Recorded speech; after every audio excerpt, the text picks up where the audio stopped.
and away you go.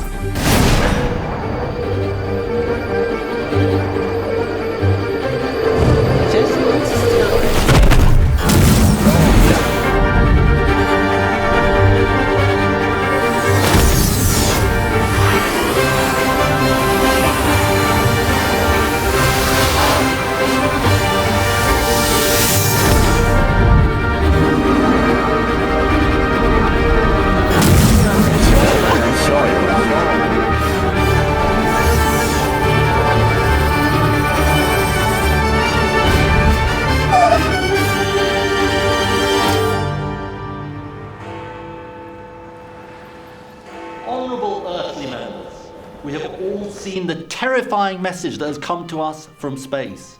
And we are all agreed we must not let happen to us what happened to those poor people on Earth.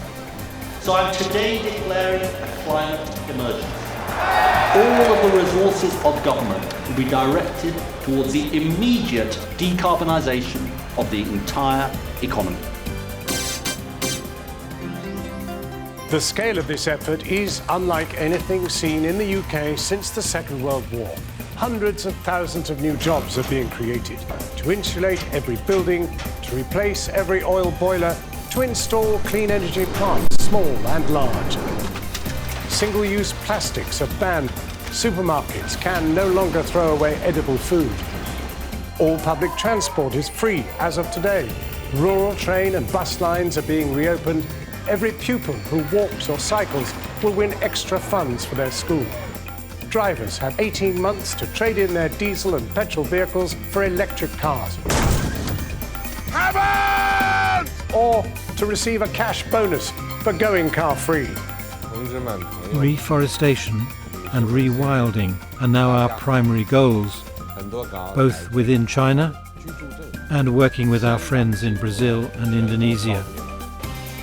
Together, we will plant 1 trillion trees, enough to reabsorb 10 years' worth of global emissions. Yes, some people are not happy flying only occasionally or eating much less meat.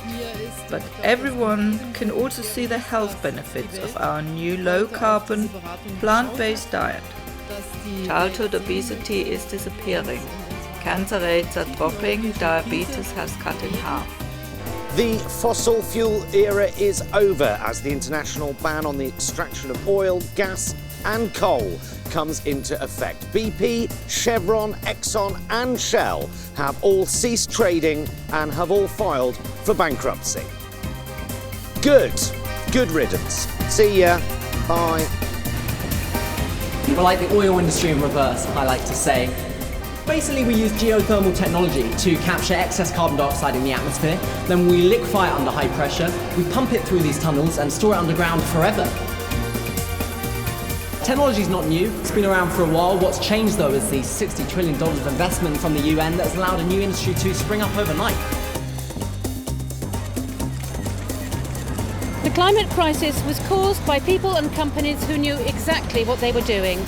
People like the car manufacturers who lied about their emissions, the advertisers who created fake grassroots campaigns, the media corporations who gave the climate deniers airtime. Today we have launched the first in a series of class actions in the Earthly High Court of Justice to compel those companies to use their billions of profit to repair the damage they have caused and to compensate our citizens. It is a landslide victory for Fred Miliband and his vision for a zero-carbon Britain. A new green dawn has broken, has it not? This is a victory for planet, not party. People have made clear their overriding concern is to keep planet Earthly habitable for their children and grandchildren. Now, Britain may be a small country, but too many of the carbon molecules in the atmosphere have been put there by us. So it is our moral duty to work tirelessly with other countries to win the fight against climate change. And that is what I am now going to do. Hell yeah. Here in the undergrowth, we are seeing life return. Most importantly, the invertebrates are beginning to flourish. We have, it seems, averted Insectageddon, and just in time. Now that's great news for the insects, but absolutely vital news for people who eat food. The extreme weather events we were suffering from, the things that really hit hard, heat waves and floods and droughts and wildfires, and the strongest of the hurricanes are beginning to slow down in their frequency. There are some things we're going to have to deal with, of course, so we can't immediately unmelt the ice sheets. We've got locked-in problems we're going to have to deal with. But it looks now, at last, like we're going to have a climate that is suitable for humans and other species in most places, which is brilliant news. And we're going to have avoided what would have been tens of millions of extra climate refugees. I would like to thank you on behalf of the people of the Maldives and all the low-lying islands of the world. Thank you, and thank you. What we've collectively done is saved millions of lives, possibly billions of lives, possibly everyone's. And as an added bonus, we've created a much more equal society. Gone are the shameful days of child poverty, austerity, homeless people dying on the streets. On Twitter this morning, President Ocasio-Cortez invited her followers to suggest names for the new geological era we're entering as the age of stupid is drawing to a close. Meanwhile, in Sweden, Greta Thunberg has called off the school strike. Job done. Oh, I guess we have to go back to school now.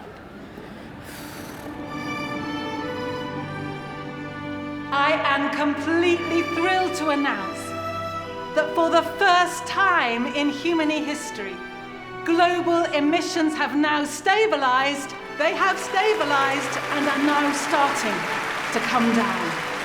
We are collectively headed to a 50% cut by 2030 and to net zero by 2050.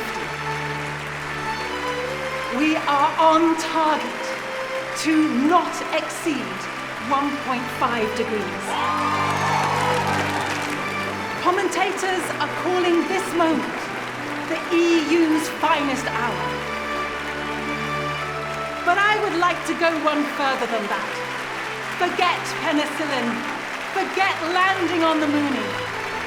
This is the single greatest achievement in the history of womankind.